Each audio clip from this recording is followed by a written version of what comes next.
Motor na subok na dito sa Pilipinas. Pwedeng pang araw-araw, pwedeng pang forma, pwedeng pang delivery, pwedeng pang mototaxi. Number 1 sa mga Pinoy dahil pasok na pasok sa height ng mga Pinoy. Tara, silipin natin ngayong araw ang latest version ng Honda Click 125 Special Edition. Tingnan natin yung kanyang presyo, may nabago ba? Pahapyawan na rin natin yung kanyang specs at ang kanyang mga features.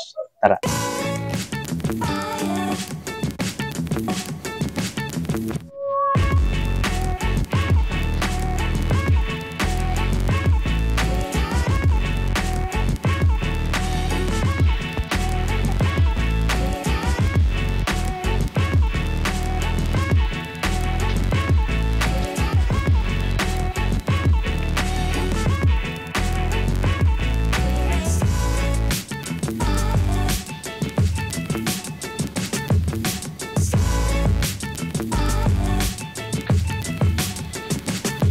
At nandito na naman nga tayo dito sa may Motorcycle City, dito sa may Taytay Rizal para mag-review ng Honda Click 125 Special Edition. Nandito yung address sa screen, check nyo na lang. At kung taga dito kayo sa Taytay Rizal, puntahan nyo na lang dahil marami silang unit dito.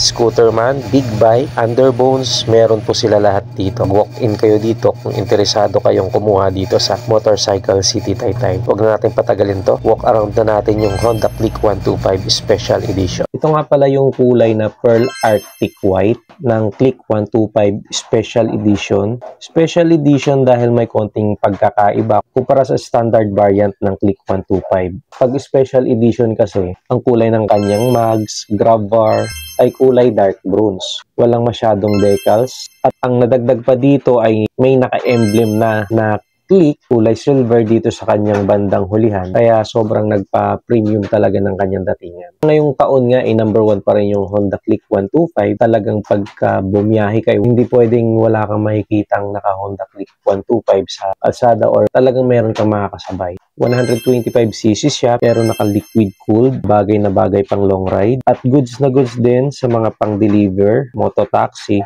Talagang pag may gulay board, marami kang mailalagay na bagahe. PGM-FI plus naka-ESP engine ito, mas nagpatipid lalo sa konsumo ng gas at mas pinagandang performance. Naka 2 valve ito, single overhead cam, sa kanyang maximum power na 8.2 kW at 8,500 RPM, talagang makikipagsabayan sa kalsada kahit may angkas ka at may mga dalahin with a maximum torque of 10.8 Nm at 5,000 RPM. Ang kanyang bore and stroke ay 52.4 by 57.9 mm at ang kanya namang compression ratio ay 11.0:1. CVT automatic. Mayroon siyang 5.5 liter tank capacity at kayang magkonsumo ng 50.3 km sa bawat 1 litro ng gasolina. Very convenient na rin ang motor na to dahil equipped siya ng USB ready na charging port na malaking tulong sa araw-araw, lalo na doon sa mga delivery rider na napaka-importante ng mga mobile devices dahil pwede tayong mag-charge habang nasa biyahe. Malinaw at klaro ang buga ng mga ilaw magmula sa kanyang headlight, taillight at sa kanyang mga winker dahil naka-LED na ang mga ito. Naka-full digital meter panel display na rin ito kaya lahat ng importante at pangunahing informasyon na kailangan ng isang rider ay malinaw nating makikita sa kanyang panel. Secure keys shutter ang ignition switch kaya hindi basta-basta masususian ng kung sino man.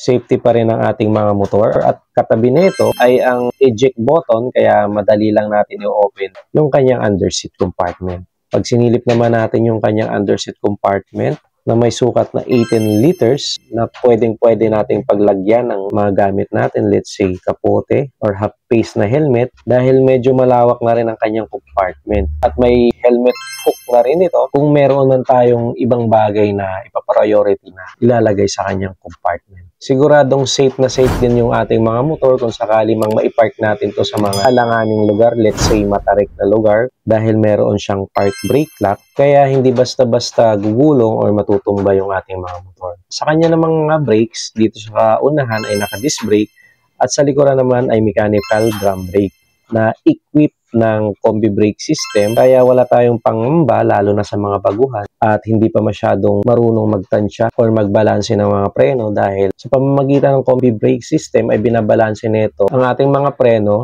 70% sa likod at 30% naman sa harap. Meron siyang tubeless at malalapad na gulong na may sukat sa unahan na 90/80 by 14 at sa likod naman ay 180 by 14. So, naka-mags type parehas. At sa kanya namang suspension, pag sinilip natin dito sa unahan, ay naka-standard na telescopic fork. Dito naman sa likod ay unit swing.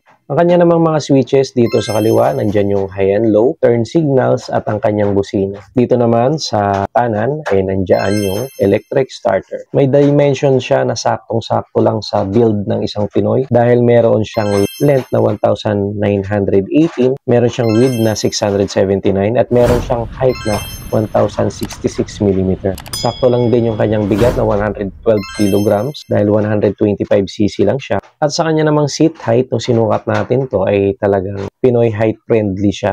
Kung gusto nyo gawing reference yung aking height, my height is 5'6", hindi naman tayo nahirapan. Saktong-sakto lang talaga. Kaya madali natin siyang mamaniobra or ipapark dahil hindi tayo naka-tiptoe.